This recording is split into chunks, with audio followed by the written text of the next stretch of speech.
السلام علیکم ورحمۃ اللہ وبرکاتہ نحمدہ ونصلی علی رسولہ الکریم اما بعد اعوذ باللہ من الشیطان الرجیم بسم اللہ الرحمن الرحیم اولئک الذین لعنہم اللہ ومن یلعن اللہ فلن تجد لہ نصیرا۔ یہ سورہ نساء کی 52 نمبر آیت ہے، جس میں یہ بتایا گیا ہے کہ یہ وہ لوگ ہیں جن پر اللہ تعالیٰ نے لعنت کی ہے، اور جس پر اللہ تعالیٰ لعنت بھیجتا ہے اس کو تم نہیں پاؤ گے کوئی مددگار۔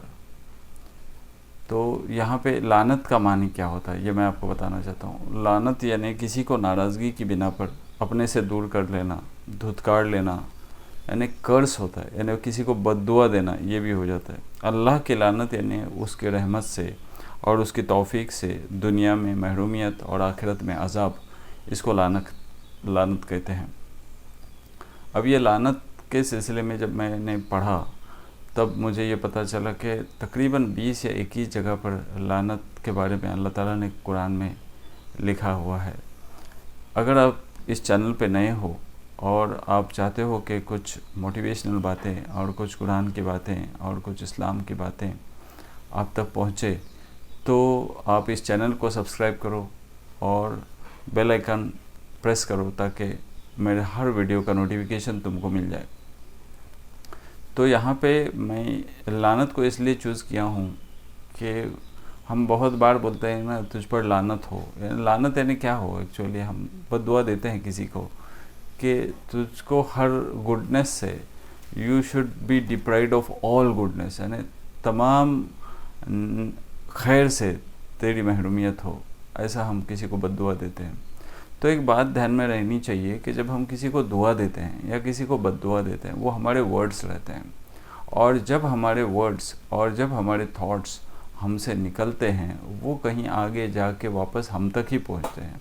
تو حدیث میں بھی یہ بتایا نا کہ اگر لعنت کرنے والا جب کسی کے اوپر لعنت کرتا ہے نا تو وہ ورڈز اسی کے اوپر آ جاتے ہیں۔ یعنی جیسے کہ ایک ایگزامپل کے ذریعے اس کو سمجھتے ہیں کہ اگر ہم نے بال ہے جو کالا بال ہے کسی دیوار پہ پھینک دیا نا، تو ریٹرننگ بال جو واپس آنے والا بال ہے نا وہ بھی کالا ہی ہوتا ہے۔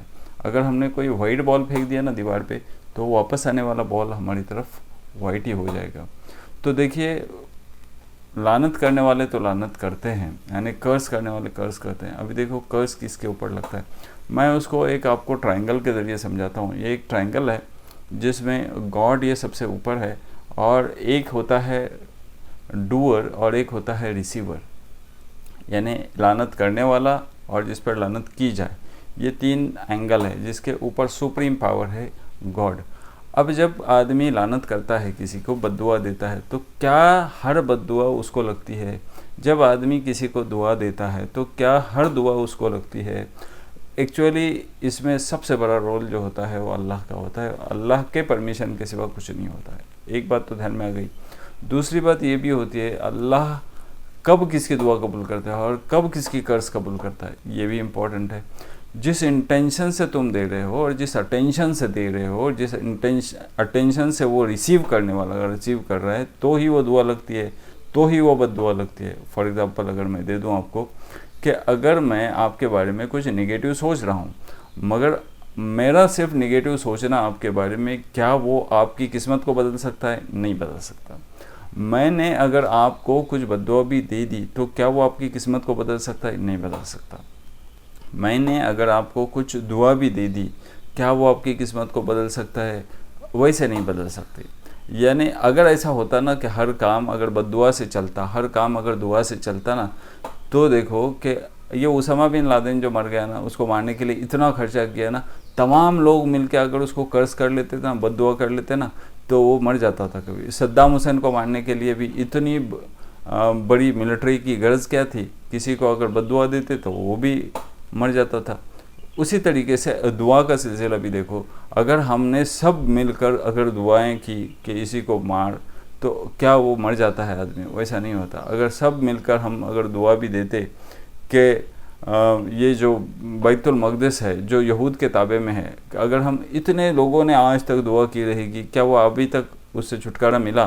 نہیں مل سکا۔ تو اس کا مطلب یہ ہوتا ہے کہ صرف تمہاری دعائیں کام نہیں ہوتے، اس میں اٹینشن، انٹینشن اینڈ ایکشن، یہ 3 چیزیں بہت امپورٹنٹ ہے۔ کس فیلنگ سے آپ دعا کر رہے ہو اور اس فیلنگ سے آپ کا ارادہ کیا ہے اور اس کے بعد میں آپ اس کے لیے ایکشن کیا لے رہے ہو۔ اچھا، یہ لعنت کس پہ ہوتی ہے اور جب لعنت ہوتی ہے تو ایکچولی ہوتا کیا ہے؟ تو قرآن میں یہ دیا ہے کہ اولئک الذین لعنہم اللہ فاصمہم واعمی ابصارہم، یعنی اللہ تعالیٰ یہ فرماتا ہے کہ یہ لوگ ہیں جن کے اوپر لعنت کی گئی تو ان کے کان بہرے کیے گئے اور ان کی آنکھیں بھی اندھی ہو گئی۔ یعنی جب اللہ تعالیٰ کسی پر لعنت کر دیتا ہے تو بھلے سے اس کو کان ہو مگر وہ سن نہیں پاتا، اور بھلے سے اس کو آنکھیں ہو مگر وہ دیکھ نہیں پاتا۔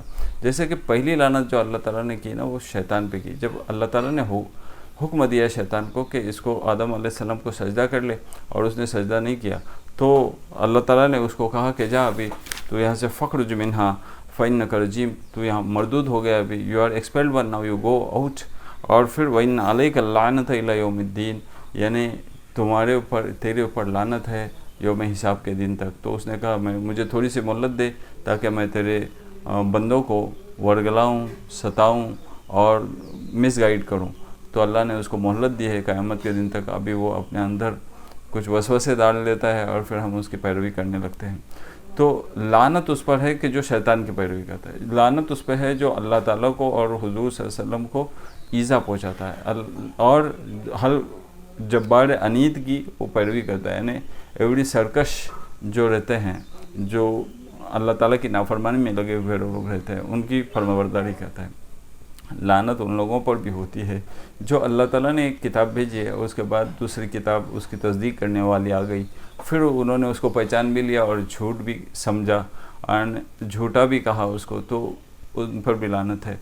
اور اگر جو اللہ تعالیٰ نے ہم پر کھول کے بتا دیا ہے کچھ نشانیاں، اور اگر ہم نے اس کو چھپائیں، دوسروں کو نہیں دکھائیں، دوسروں پر واضح نہیں کی، تو ان لوگوں کے اوپر بھی لعنت ہے۔ پھر بتایا کہ جو کاذبین ہیں، یعنی جو جھوٹے ہیں، جو ظالمین ہیں، جو کافرین ہیں، جو معتدین ہیں، ان کے اوپر اللہ تعالیٰ لعنت کرتا ہے، یعنی کافروں پر، جو ٹائرنٹ ہیں ان پر، ظالم ہیں ان پر، جو حد سے گزرنے والے ٹرانسگریسرس ہیں ان کے اوپر، جو اپنے رشتوں کو توڑ دیتے ہیں ان کے اوپر اللہ تعالیٰ لعنت کرتا ہے۔ اور پھر جو لوگ اللہ تعالیٰ کے عہد کو توڑ دیتے ہیں اور جو دوسروں کے اوپر بلیم کرتے ہیں، یعنی تہمت لگاتے ہیں ایسے لوگوں پر، جو منافقین، ہائپوکریٹس لوگ رہتے ہیں، مشرکین لوگ رہتے ہیں، جو اللہ تعالیٰ کے سوا کسی کے آگے سر بسجدہ ہو جاتے ہیں، اور جو لوگ اللہ تعالیٰ کے علاوہ کسی اور سے مدد مانگتے ہیں اور کسی اور کی پرستش کرتے ہیں، ایسے لوگوں پر اللہ تعالیٰ لعنت بھیجتا ہے۔ اللہ تعالیٰ لعنت بھیجتا ہے ایسے لوگوں کے اوپر جو